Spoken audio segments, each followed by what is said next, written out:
नमस्कार। नारी और पुरुष, आज इस विषय को लेकर हमारा चर्चा है। आज के सत्संग में आज का संवाद इसी विषय को लेकर है। बहुत ही एक इंटरेस्टिंग विषय है, जैसे आपको समझ में आ रहा होगा।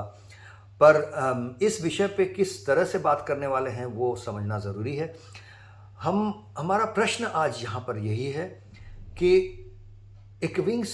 एकविंश शताब्दी का ये जो कर्मयोग की बात हम कर रहे हैं, कर्मयोग फॉर 21st सेंचुरी जिसको कहते हैं, तो इस शताब्दी के लिए जो कर्मयोग का जो धारा, इसमें, इस शताब्दी में, इस युग में कर्मयोगी नारी है या पुरुष है? क्या नारी पुरुष दोनों कर्मयोगी बन सकते हैं, नहीं बन सकते हैं? क्या हो सकता है, क्या नहीं? इसी विषय को लेकर बात है। अब आप बोलेंगे ऐसा प्रश्न ही अवान्तर है, कैसा प्रश्न है ये? कैसे हम पूछ सकते हैं कि नारी बन सकते हैं, नहीं बन सकते हैं? हमेशा से ही है, तो अंतर किया नहीं गया था। पर आपको ये बताओ कि जब मैं पल रहा था, मेरे ही बचपन में, मानिए आज से 30, 40, 50 साल पहले की भी बात हो, तो हम बचपन में ये बात देखे थे कि एक ये नारी पुरुष का जो के बीच जो व्यवधान है सारे विश्व में, ये कहीं ऐसे एक जगह में पहुंच गई थी इसके पहले कि इसको लेके बड़ा आलोड़न चल रहा था, बड़ा आंदोलन चल रहा था, अभियान चल रहा था, विशेषतः पश्चिम में, वेस्टर्न वर्ल्ड जिसको कहते हैं, आधुनिक मॉडर्न वर्ल्ड में। ये 20th सेंचुरी मतलब विंश शताब्दी जो था, उसके 60 के दशक या 70 के दशक, ये सब में बहुत ये जोर पकड़ा था। 1960s 1970s जब वुमेन्स लिबरेशन मूवमेंट, यानी कि नारी अपने आप को स्वाधीन करने के लिए एक मुहिम चलाई थी, विशेषतः जैसे मैं कह रहा हूँ पश्चिम के नारियाँ, क्योंकि उस समय तक नारियों को ऐसा लग रहा था कि वो दबे हुए हैं। वो समाज जो व्यवस्था था, समाज व्यवस्था में वो कहीं पुरुष के पद तले दब गए हैं, पुरुष आगे बढ़ गए हैं और नारी पीछे रह गए हैं। उनके उनके ऊपर न्याय नहीं हो रहा है, ऐसा एक मान्यता, और इसको लेकर बड़ा मुहिम चल रहा था। तो प्रश्न इसलिए अवान्तर नहीं है। आज तक भी हम लोग देखते हैं कि उसी का एक हवा चलते रह रहा है कि वुमेन्स इक्वालिटी, जो नारी पुरुष के बीच में एक समन्वय, एक समता, इसके लिए मुहिम, लड़ाई बहुत तरह से चलते रहता है। हमारे देश की भी बात करें तो ये पश्चिम की सिर्फ नहीं, हमारे देश में भी शहरों में ये हवा तो आ ही गया था बहुत ज़ोर से। अभी शहर गांव हर जगह ये हवा आ गई है, और इसमें ये नारी को पुरुष के बराबर आना है, इसको लेकर ये कोई नई बात नहीं है।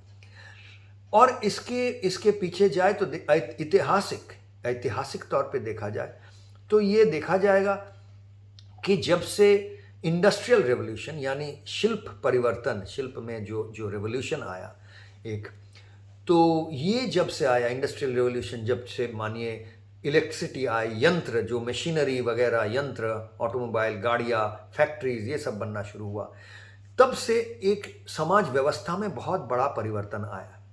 तो जहाँ से ये शिल्प परिवर्तन शुरू हुआ, वहीं से ये मुहिम भी शुरू हुई, और वहीं से आते आते सारे विश्व में, ग्लोबली जिसको कहा जाता है, ग्लोबली जब इंडस्ट्रियल रेवोल्यूशन, इंडस्ट्रीज बन गए, फैक्ट्रियाँ बन गई, यानी कि जो काम पहले इंसान हाथ से किया करते थे, वो सारे काम धीरे धीरे फैक्ट्रीज, मशीनों से होने लगी।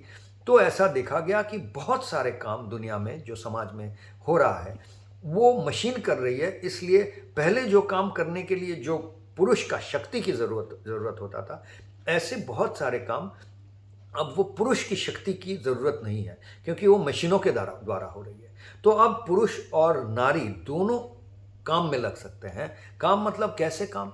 जीविका अर्जन करने का काम। पहले ऐतिहासिक तौर पे अगर देखें तो इस तरह से पूरा समाज व्यवस्था या समाज में जो दायित्व है, सामाजिक दायित्व है, ये, या सामाजिक बोले या सांसारिक जो दायित्व है, कर्म व्यवस्था है, वो इस तरह से बटा हुआ था पुरुष और नारी के बीच में कि जीविका अर्जन करने का जो काम था ये पुरुष का दायित्व हुआ करता था, और जीवन चलाने का, जीवनचर्या को चलाने का, लाइफस्टाइल, मतलब लाइवलीहुड हो गया जीविका और लाइफस्टाइल हो गया जीवन। तो लाइफस्टाइल, हम क्या खाएंगे, क्या पहनेंगे, ये संसार को कैसे, बच्चों को कैसे पाला जाएगा, ये सारी बातें ज़्यादातर नारियों के ऊपर रखा हुआ था, उनका दायित्व था। संसार चलाना, संसार को लेके आगे बढ़ना, वो नारी का दायित्व था। और उसके लिए जो ज़रूरतें हैं, जो जीविका अर्जन करना है बाहर से, वो अर्जन करना ये पुरुष का काम था। ये मोटी तौर से दो हिस्सों में, बहुत हजारों साल से इन हिस्सों में बटा हुआ था। ऐसे माना जाता है, और सही भी है, कि हजारों साल पहले जहाँ हमारा वैदिक परंपरा में हम देखते हैं, अपने देश की जो परंपरा है, इसमें नारी की इज्जत कुछ कम नहीं थी। नारी को बहुत हर तरह से, हम तो देवी देवताओं में आप देखते हैं, देवियों, इतने देवियों का रूप है, शक्ति रूपिणी पूजा किया जाता है। तो हमारा जो ट्रेडिशन रहा है, परंपरा रहा है, इसमें नारी का इज्जत हमेशा, देश मातृका, देश को माता रूप में देखा गया था। तो राष्ट्र हो, राज्य हो, हर व्यवस्था में नारी को इज्जत हमेशा से बहुत दिया गया है।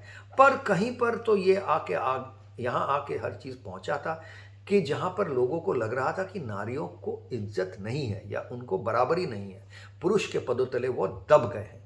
तो ये अभी भी बहुत सारे गांव में आप जाएंगे, या शहरों में भी, या बहुत अवस्था में, आज के ज़माने में भी, वो शहर में हो, गांव में हो, भारत में हो, बाहर विदेश में भी हो, लोग ऐसा बोलेंगे कि हाँ, नारी अभी भी लड़ना पड़ रहा है नारियों को अपने अपने हिस्से की बराबरी के लिए।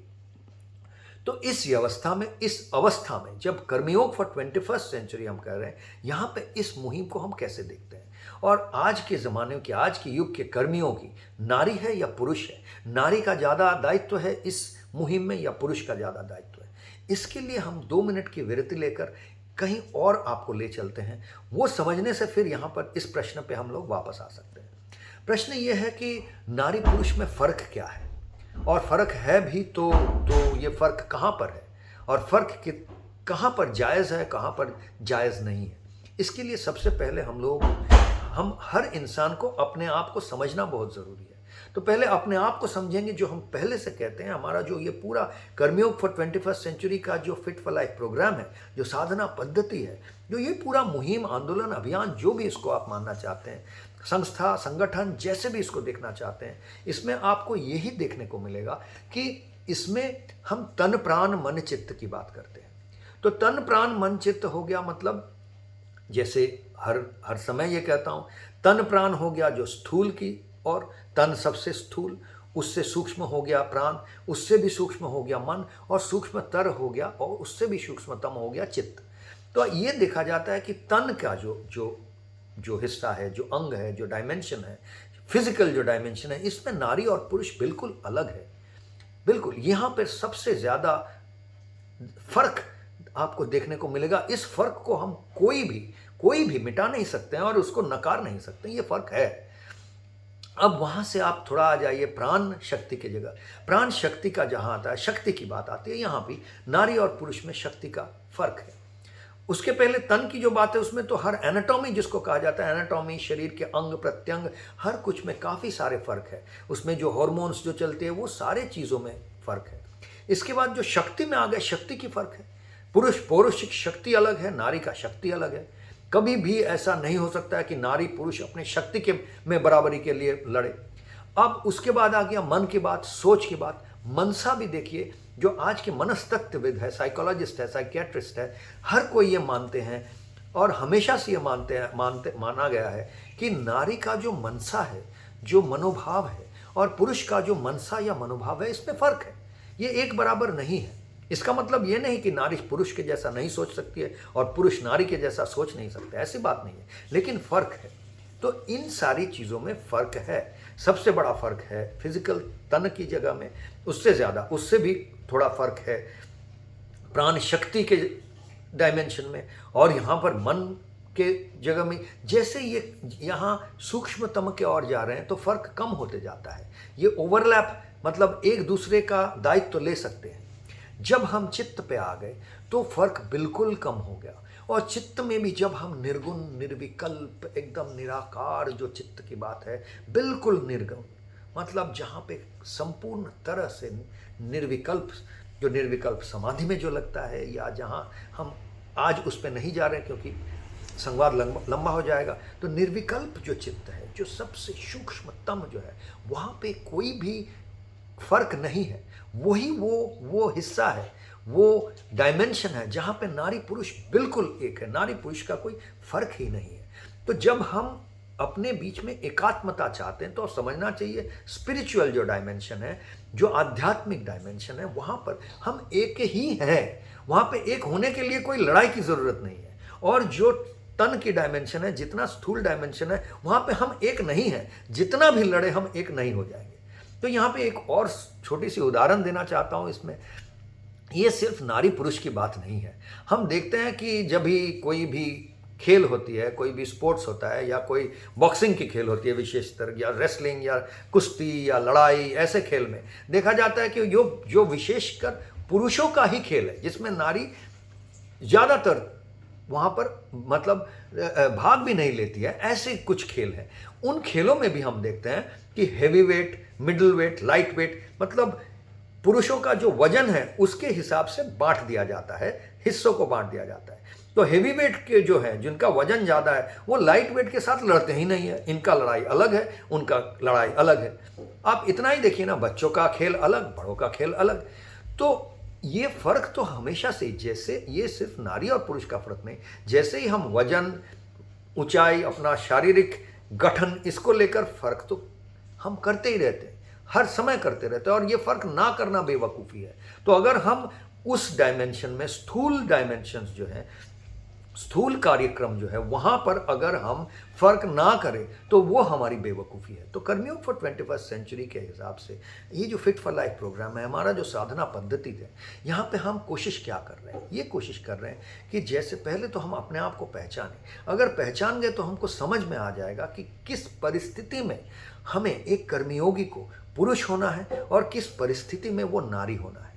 और अपने अंदर वो नारीत्व या पुरुषत्व, मैस्कुलिन या फेमिनिन जिसको कहा जाता है, फेमिनिन यानी नारी भाव और मैस्कुलिन यानी पुरुष भाव, इस भाव को, भाव हो गया सूक्ष्मतम, इस चेतना को, नारी की चेतना और पुरुष की चेतना हर किसी के अंदर समान तरीके से होना चाहिए, बराबरी का होना चाहिए, वो चेतना केवल। और जैसे ही वो मनसा, उसमें थोड़ा बराबरी आना चाहिए। जैसे शक्ति में आ गए तो उससे कम, और शारीरिक इसमें आ गए तो उससे भी कम। तो शारीरिक तौर पे बराबरी हम ढूंढें तो वो बेवकूफ़ी होगा, हम ढूंढना भी नहीं चाहते। और जो स्पिरिचुअल यानी आध्यात्मिक यानी चित्त, निर्विकल्प चित्त के जो डायमेंशन है, वहाँ पे तो ढूंढने की ज़रूरत नहीं है। समझना है कि हम बराबर ही है, कोई फर्क है ही नहीं। ये जानते हुए नारी और पुरुष एक साथ कर्मयोग का जो साधना है उसमें जुड़ सकते हैं। जुड़ने से एक तो द्वंद्व खत्म हो गया, लड़ाई खत्म हो गया, और हम एक साथ मिलकर जो ही हमारा नियति था, जिसके लिए नारी और पुरुष को अलग तरह से बनाया गया है, वो इसीलिए बनाया गया कि एक साथ मिलकर वो तभी एक हो सके। कोई भी है, नहीं तो मनुष्य आधा ही है, अर्धांगिनी कहा जाता है।